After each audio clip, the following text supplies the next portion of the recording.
Bodyworks gym in Tottenham.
Hey guys, so just finished killing a chess session with my boy Herbs, Bradley. Yeah, what's up? And yeah, it was a good session, you know, went quite kind of heavy, you went heavy as well. Yeah, I did well, I felt good. Basically, I'm in North London, I'm in Tottenham, and I used to live in North London, I used to live in Angel. Lived in Angel for about 7 to 8 years, and I met Herbs and Angel. I'm gonna keep calling him Herbs because that's what I'm used to calling him. His name's Bradley, but I'm used to calling him what we, you know, the little street names that we had back in the day. Yeah. So yeah, I'm in North London, and we're gonna reminisce and basically talk about, you know, how, like, you know, when I started, you know, because he's one of the people that remembers, you know, me training. The one dumbbell, yeah, you had one dumbbell, no 2 dumbbells, you had 1 dumbbell, and you used to pump it, switch over, pump it, walk into the kitchen, pick something up, pump it. Basically, we're gonna go through everything, you know, like, you know, from the start, you know, so because he was there when I was training at home. You know, I always mention about how I trained at home for many years. Well, he's one of my boys that was there and saw, you know, the growth and, you know, how it all happened. So we're gonna go through that. Also, I posted a little post for you guys to respond with questions for Q&A. I'm gonna answer as many of those questions in the Q&A. So what we're gonna do is, my boy drives a taxi. We're gonna go through London, and I'm gonna basically talk and answer your questions while we, you know, see the city of London.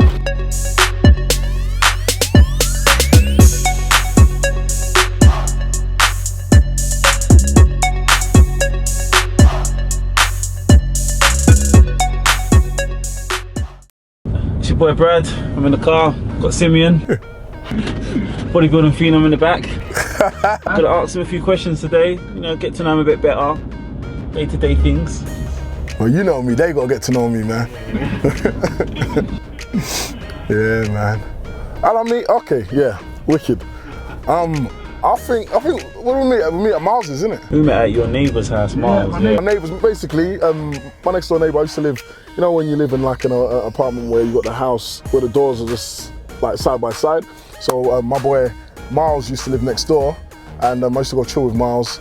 And yeah, Herbs come round. Herbs was a friend of Miles and Deval, and yeah, we became friends as well. In fact, to be fair, I didn't like you the first time, man. You didn't like me? Bruv, you took the piss out of me with the international superstar soccer, bro. Nah, but we was always cool before that. You ripped me, bruv. We didn't really speak much, but we was cool. But when you came out with that, you called international superstar soccer deluxe, Julex. I thought I was in a paint commercial when you said that. But then you killed me after that, man, and you wouldn't let it drop. Yeah, cool, it's funny, yeah, but yeah, that's my first memory, to be fair. But then, yeah, nah, from then it's just been years and years and years of just, you know, growing up. Like, we grew up in, obviously I grew up in Southeast. But then, I don't know what age I was when I first came down. Because obviously, before I came to live, I came up just visiting my dad. Yeah, I came visiting my dad, so. That was about 94. Yeah, 94, 95, and you used to come up for weekends, and then it escalated to you eventually, yeah, moving in. So, yeah, man, we're talking 90s, we're talking over 20 years here. So. Yeah, it's a long time ago, man. 22, 23 years ago, man. Bro. Exactly. But yeah, no, we all used to chill together. There's many more of us, to be fair. Like, and everyone would come chill at mine, you know. We'd all chill at mine or chill at Miles's, and then obviously I'd see you, and then you know, we became good friends and I'd come chill at yours. Basically, we lived like walking distance, what, 2-3 minutes? Yeah, 2-3 minute walk from each other's. Exactly that, man, so yeah. And then music, what about music? Don't worry, I'm gonna talk about the music. You know, like, I'll talk about the gym because it all ties in, to be fair. Obviously, you know that I used to train at home with my one dumbbell. Where is that dumbbell? I don't know, man. When I upgraded to going gym, I must have given it away or something, you know. Actually, I do recall giving it away to someone, but I don't remember who. That classic dumbbell, man. Have you auctioned that shit right now? I know. But yeah, no, what we're talking about basically is the dumbbell. I had like one heavy dumbbell, and that's how I started, man. I used to friggin' curl it, shoulder press it, and it was just the same routine. Shoulder press, curls, and press ups, like, you know, the same routine. But then the reason why Herbs knows about it, because even though I used to train at home on my own, is I would then go to, like, if anyone came to my house or I was going to chill at my friend's house, I'll take that dumbbell with me. So I'll take my dumbbell with me next door, and while we're all chilling, everyone's, you know, playing games. I was a big gamer back then. Now I haven't even touched my Xbox for months, but back then I was a big gamer. I had like, you know, Xbox, I had PlayStation, I had all of them. And so yeah, we'd all chill and play games. And yeah, I'll be pumping, man. Everyone's chilling and I'm just there with my dumbbell. And no one would pay me no mind, like, because that's what Simeon does. Like, just grabs his dumbbell, I'll be doing press ups, and it'll just be, that was my thing, you know? And yeah, just that, and it continued like that for years. And the way that the music ties in is, back then I used to rap. Like, the guys don't know that, I used to rap, you know? And we had a group, and one of my boys was a producer, so he'll make all the beats, and we'll just go there, and he'll be playing us new beats, and we'll just be writing rhymes, and while doing that, I'll be training. So like, I just had this friggin' love for the pump, man, so I just wanted to always feel the pump. So it wasn't a case of, obviously back then I didn't know what I was doing. You know, I didn't know that you're not supposed to friggin' just be training without any sort of structure, you know. But back then, I just wanted the pump. So literally, I could be rapping 1 minute, next minute I got the dumbbell. and I'm hitting some curls or hitting some press ups. So, you know, it was just, that is when I'd fallen in love with the feeling of training. It just, like, you know, like, felt so good for me. This is before we went gym. This is before gym days. This is before, like, you know, people weren't going to gym back then. It wasn't, now it's fashionable almost fashionable to go to gym. Everyone goes to gym. But this is like real life, bedroom, front room, walking around with a dumbbell. Yeah, I just loved it, man. I never got it. In my head I was thinking, what's this? Are you cool? Like, none of them got it, but none of them, like, it wasn't a strange thing to see me standing there with a dumbbell curling. But what was funny, do you know what's funny? You know when people used to come round that didn't know us, and they see me, like, they think, oh, what's he doing? Like, what's your boy doing? Like, why has he got a dumbbell? Yeah, is he gonna attack someone? Yeah. Like, is he shying off, kind of thing? They didn't realise that was just me standing. Do you know what I mean? I remember one time just chilling at Miles's, and I don't know who came round, but it was one of his friends, and then obviously they see me doing press ups and curls and stuff, and they're probably thinking, what's he doing? Like, you know, we're just chilling. Like, why is he pumping weights? But again, like, it was just something that I enjoyed doing, you know. And yeah, no, so we were like, I trained mostly at home those times, but then remember St. Mary's? St. Mary's was a local youth club, and that had a little gym in it. So I did train there once or twice, but it was never a set routine there. You know, if I went there, I'll get a session in there, you know. And even then, I was so stuck in my ways in my home training that I would just do the same routine. Same routine from home, I'll just do it there, you know, because I was thinking, oh, this is what works, this is what I enjoy, I'll just do the same thing. I grew, and I grew considerably, to the point where by the time I got to a gym, people were like, do you compete? Like, where do you train? Like, what gym do you train at? But like, and for me, I was none the wiser, because, not to say I was oblivious to making progress, but it wasn't my focus. I never had like an image of, this is how I want to look. It was just, yeah, I like this, man. I like the way this feels. That was it for me. So, yeah, I grew nicely at home, man. And the training at home continued even when I left North London, because I moved out from North London. I don't remember what year it was. Like, Brad, do you remember? We're talking about 06, 07. 07. So literally, by 07, that's like 5 years in. I've already been training at home for 5 years. And then I continued to train at home for at least another year or two. Like, and yeah, like the game, like I made a lot of progress at home. You had the built-in gym, didn't you? Yeah, no, well, basically, when I moved, my room, I made a gym. Basically, I made a gym. Like, you remember Tottenham when I moved to Tottenham for 6 months? I had a little bit of equipment in there, but when I moved to Catford, like my room was really big. So I had a flat bench, I had a wide grip chin-up bar with a punch bag, which I used to use for cardio. So I used to smack that up for cardio. I had all the different bars, easy bar. Preacher curl, I was about arms. People always ask, oh, how you got big arms? I was all about arms, man. So preacher curls, all sorts of friggin' different bars. I had the tricep bar. Like, I was just all about arms back then, you know? So I didn't really know about anything else, to be fair. Still, the knowledge wasn't there. I hadn't touched the gym yet.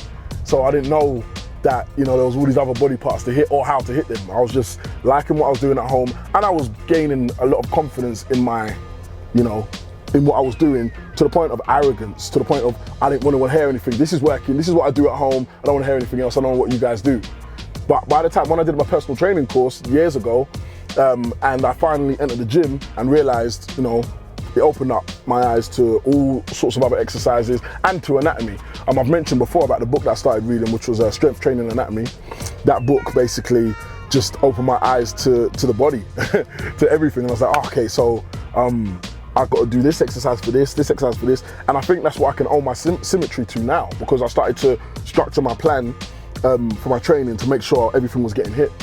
And yeah, so by the time I got to a gym, you know, I'd already built a good foundation, but when I got in the gym, yeah, it was like a playground for me, man. I was like, Jesus, man, all this stuff. And yeah, from then, you know, we get to here. Yeah, there's a question of someone saying, do you train for strength, powerlifting style, or the bodybuilding? Oh, okay, style? That's a good one. I just, to be fair, I like strength. Strength's what takes me to the gym, man. I mean, I get excited by, like, even today you saw, man, like that 165 I went for, that made my day.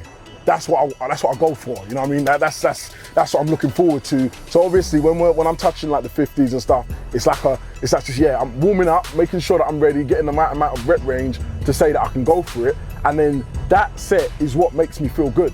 You know, so when I train, it's like I'm going for strength, you know, but it's relative, you know, because someone might see what I press and say, yeah, but that's not really that strong. I can do X. What you can do has absolutely no bearing on what I do. You know, like, no one cares. It's like I'm going by my own limits, you know, and my own like barriers, you know. So I know the numbers in my head that I want to hit, you know, and if I get them, I feel great, and that's what I'm going for. So obviously I do train for size as well, but mainly when I'm in the gym, it's like I want to hit some heavy weight. I want to hit a new PB, or I want to hit a weight that I've hit before with better form or with more reps. You know, that's for me what keeps it enjoyable. You know, so yeah, and it's not really strict, to be fair. It's not bodybuilding style or power. It's definitely not powerlifting style, but it's just my own little way of training that I enjoy. You know, like I go and I try and go as heavy as I can in the session. I do obviously hit the sets where I get high reps. You saw like where we started today. We did high reps when we started, didn't we? You know, I freaking started with a 15 and just, you know, getting the motions with 20 reps. Then like it was a 20 for like 20 reps again, you know? So it's a mix. It's a mix. Yeah. Okay. Someone asking here, what would be a typical breakfast for you when you wake up? What's the sort of things you eat and get? That's an easy one, man. That's an easy one. My oats, man. You know this, man. You know this is oats. Oats with semi-skim milk, and I throw some bananas and some cashews in. That's my staple. It's been my staple for years. You know, that's my go-to. Even if I'm at a hotel, like somewhere across the world, and then we have a buffet, I'm looking for the oats to start me off. I need my oats and some semi-skim milk. If there's no milk, I'll go for water as well. I'm fine to even be savage and just turn on the hot tap under some oats, and I'll go for it. You know, but oats. The reason why is that the low glycemic index of the oats keeps me like energized all day, you know, all morning, you know, like it gives me enough slow release, man. So I've got the energy right through. So it's the perfect breakfast, man. Normally, if I've got time, I'll then have a second breakfast like an hour later or half an hour later, which is just 6 eggs and some smoked salmon or some beans, man. But when I say 6 eggs, people always wonder it's not 6 eggs with the yolks, it's probably 1 yolk, you know? So, yeah, but my staple is oats every day. So someone's asked about your abs routine. What abs routine? Because I've noticed myself that before you weren't too. Remember you used to tell me you weren't too heavy on abs. Nah, I'm still not. I'm seeing a bit more definition. And there is. I'm hitting them. But it's a bit weird for me. It's like when I go to the gym, I want to concentrate on things that I feel need work. Abs isn't something that I feel like I really need to work on too much. They could be better, but I don't look in the mirror and think, oh no, I need to hit my abs, man. You know, do you know what I'm saying? So I do hit them, like mostly on like Saturdays, which is my miscellaneous day. So I'll hit a nice little abs routine on a Saturday. But yeah, I don't. It's not for you. It's not your. It's not my. You know, it's not a part of me. Because when you look at some of the people that you train with, some of them guys have got some real thick, like depth in their abs, but yeah, I'm not chasing it. Yeah. I'm not chasing it, to be fair. It's not like abs is abs, man. I mean, like, if your abs are very flat, you need to work them to bring them up and bring them out, and make them more prominent. But I'm satisfied with mine, so it's not on my top of my list, basically, for me to kill them out. Yeah. Okay. My next question here is your physique. What bodybuilder has most inspired your physique? And think, you know what, you got I'm gonna try and get looking something like this along them lines. To be fair, when I started, there wasn't a physique I was looking to, man. It was the enjoyment. You know, I picked up a dumbbell and I loved how it felt, man, and that's what's, you know, been driving me all this time. But obviously, I grew up watching Dragon Ball Z. I grew up watching the Hulk. Obviously, I knew Arnold Schwarzenegger was. So these are influences, but I never had any, like, you know, main idol. You know, like on my walls, I never had pictures of bodybuilders. I had pictures of friggin' superbikes. You know, I loved superbikes back then. You know that back in the day. And then also, I loved rap as well. So I had pictures of Tupac, but there was never really a bodybuilder that I had on my wall. I want to look like that guy. You know.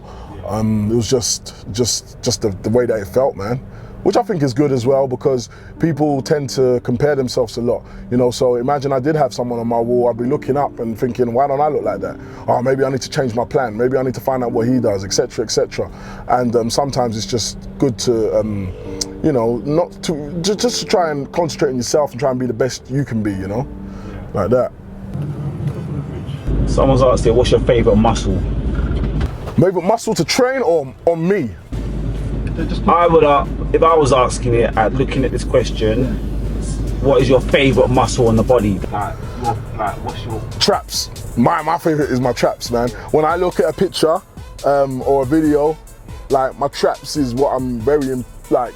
What's the word? What's the word where you're very proud of? You know, I'm like, wow, yeah. Like the traps is like they're very prominent on my back. And yeah, I'm like, you know, so I'd say my traps, man. Yeah. Right. They're saying on the bench press, what's the most you've ever done on a bench press? All right, this is a tricky one. I've done like 5 plates with a little bit on the end as well, so that's like 230. But the thing about it was, back then I used to have a spotter. Now I don't know how involved the spotter was. So I don't even claim those numbers anymore because I just don't know. But I used to do it. I know I used to do it. And I remember doing 4 plates for like 5 to 6 reps. But back then I used to have a spotter, so I don't really claim those numbers. Right now, on a very, very good day, I could get 4.5 plates for 1, you know? So, yeah. Someone's asked an interesting one here, like, you know, you've been having it for years and everyone, how do you handle hate? Like, you know, in anything you're successful in, as I know as well, anything you're successful in, you're not successful until you have haters. That's the give and take of it. You're not successful until you have, you know, the negative. That's when you know, bam, I've got it. Yeah, I'm good at what I'm doing because I've got the haters. Well, to be fair, it's my take on it has changed over as time has gone on. You know, initially you think that you're supposed to react. You know, you think, oh, I've got to react. I've got to let them know, no, you're incorrect. That's not right what you said. I need to put you straight. At this stage, I'm realizing that haters want to hate, and that is it. It sounds so funny, haters want to hate, but that is what they want to do. That's what they get enjoyment from. There's a reason people hate. There's envy involved, there's jealousy, there's just pure spite, you know, and you trying to convince them otherwise is a waste of your time. So what I'm doing now, I've been getting a lot of good feedback from when I go to expos and I speak to people one-on-one. They're basically saying to me, Sim, I watch your videos, you've motivated me, I started training because of you, etc., etc. And that's who I should concentrate on. So instead of even listening to any kind of hate that I see, I should just put out more positive and more motivational content and just inspire more people. Do you get what I mean? You got the Panda fans there. I see a lot of people there defending you. There's a lot of people holding up a shield for you as well. I understand, yeah, for sure. But what I'm saying is that, like, I'm really not taking any notice no more of. I see it all, of course, 100%, it's there, you know, as much as I see the good comments, I'm gonna see the bad, but yeah, I'm no longer taking it serious at all. It's just about putting out positive content for the people that it's actually working on. And if only the haters actually saw how important it can be to certain people. But I'm not gonna front, man. I've had guys come up to me and I've welled up, bruv, from shit that they told me. Like, they're telling me, like, I've had stories, bruv. I've had stories, like, people don't get it. People don't know. People haven't got a freaking clue. They're just thinking, you know, I don't know what they see, yeah? Like, they're hating and then they don't see anything else past that. But I've spoken to people that said, you've changed my life, kind of thing.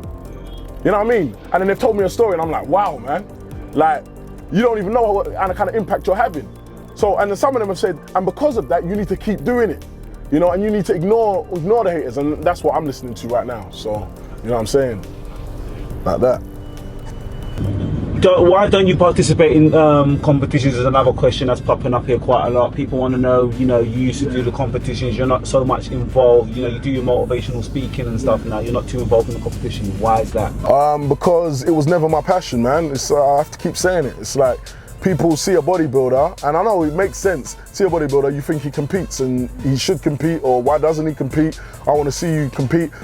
The question I have is, all these people that say they want to see me compete, are you going to be at the show? Are you going to come and watch the show? Or do you just want to know that I compete? Like, to validate what? Do you know what I mean? What I do, I have competed, yeah?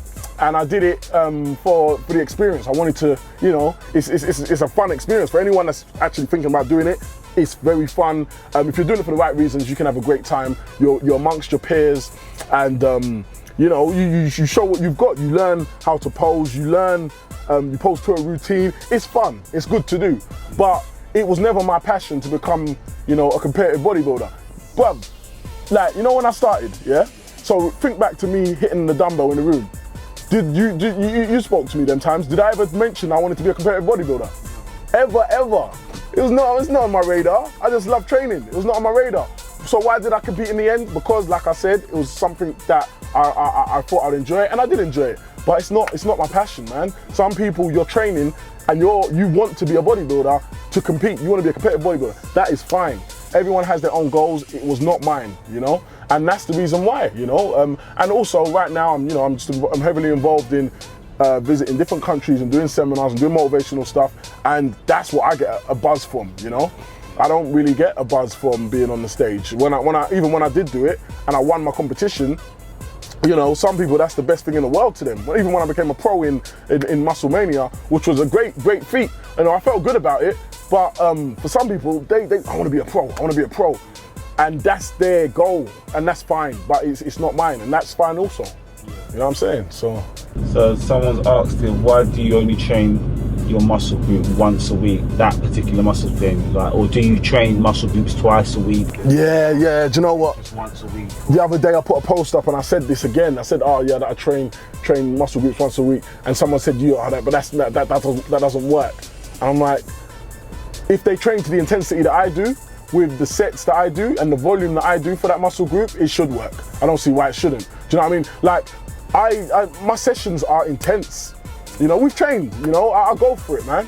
you know, and then, you know, say I've done my chest day, I have worked my chest day to the core, you know, and then I need to hit everything else with the same intensity, but I don't feel like I need to hit it twice a week. You know, the legs I did twice a week because I wanted to bring them up. You know, I felt like they needed work, so I'll do that twice a week. But other than that, everything else gets hit once. And then also people got to understand secondary muscle groups. And by that I mean, for example, if I'm hitting chest or I'm hitting shoulders, I'm using my triceps. They're getting a workout, you know. And with other exercises, you're always using other muscles, you know. So yeah, that comes into play also. A lot of people are talking about deadlifts here, and what's the most you've ever lifted on that? Because that's quite a popular one. Right? Yeah. The most I've ever lifted is 280, which is it's not even that great to be fair. But at the time, I was working up towards it, and yeah, I got it. I'd love to hit 300, but I need to work at it. Maybe this year I can do it, you know, which is like 7 plates, and then yeah, I think I can do it because the 280 wasn't exactly, you know, a hard lift to get to, but it's just something I've never concentrated on. But I think I can get the 300. Yeah, but yeah, 280 is my highest that I've actually done, you know. Yeah. How many times a day? Oh, sorry, that's kilos, by the way, because I know these Americans will be like, 280 pounds, you know. Yeah, it's kilos, man. Yeah. Now, you're eating. How many times a day are you eating? What sort of things you eat? How often? How do you space it out? What's your? Eating like 5 to 6 times a day. Yeah, 5 to 6. Are these big meals, small meals? Medium-sized meals. You know, I've talked at length about my diet. It's basically healthy food, and when I say healthy food, I just mean, again, like I've said, whole grain rice. It's pasta, whole grain pasta. It's lots of fish, lots of veg. You know, I've done a video recently on all the veg I eat. I eat loads of veg with veg with every meal. You know, and it's just a balanced diet, man. It's a balanced diet. It's not a bodybuilder's diet. It's not a cutting diet. It's not a shredding diet. It's a balanced diet. You know, the calories is high. I think the calories are 4.5 to 5,000. But I need that. You know, I need that. I train hard.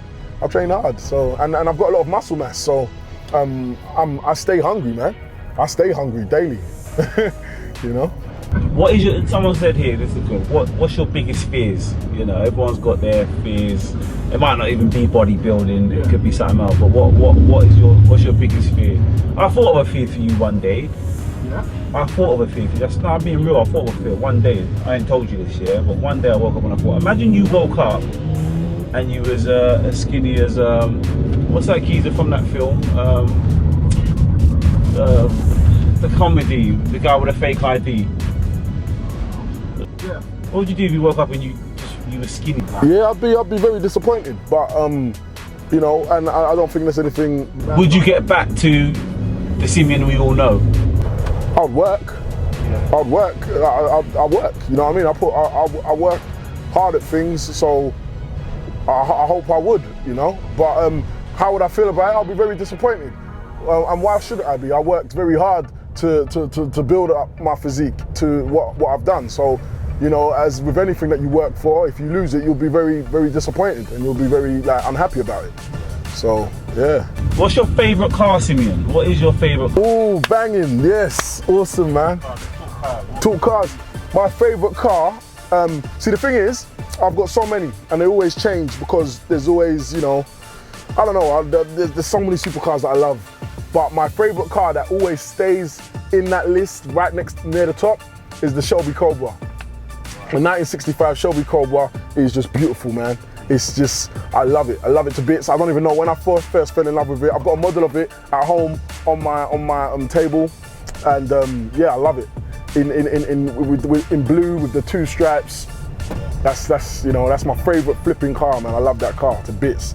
And I remember when I was in LA, and I was driving and I pulled up near one. You should have seen my face, man. I couldn't get the window down quick enough, man. And I was like, oh, and I was asking them, is it real? Because the thing about them is, because they're so like rare, they're ridiculously expensive. They're in the millions of pounds, you know. They're not like supercar prices. They're antique prices, you know, like couple million. So when I saw this one, I had to ask the guy, I was like, oh, is that real? And he was like, nah, it's a replica, you know. But yeah, it's still an amazing car. It's my favorite, you know. So I couldn't really name a supercar that's my favorite. I mean, I love cars like the Lamborghini Aventador. I think that's a beautiful car.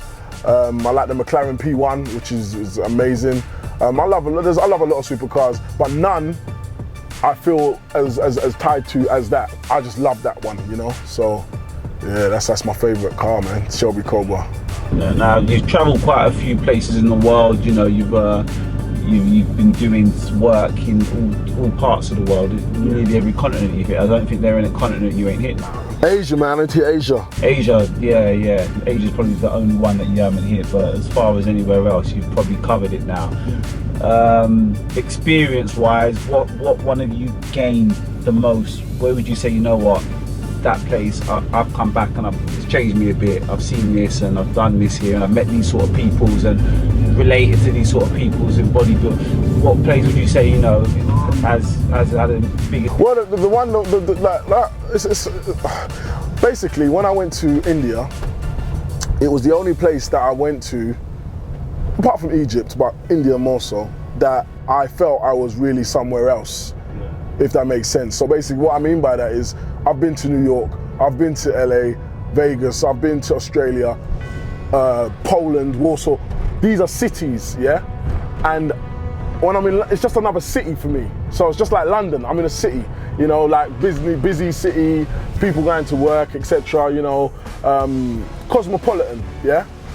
But when I went to India, I was like, wow, I'm definitely somewhere halfway across the world right now, somewhere different. Do you know what I mean? Like I really felt like I was somewhere different, and that stayed with me. So like of all these places I've traveled to, that's the one that I really remember thinking, wow, man, like I'm really getting to places that you know, I'm really getting out of London, you know, because obviously being in the other places, obviously I was out of London, I was in New York, etc. But again, it was just a city, it's just another busy city with busy people, you know. But when I was in India, you know, there was cows in the road, man. For me, that was just like, and they had right of way. The cows had right of way, you know. So I was learning so much over there, the culture, you know. So it was an experience for me, India, you know.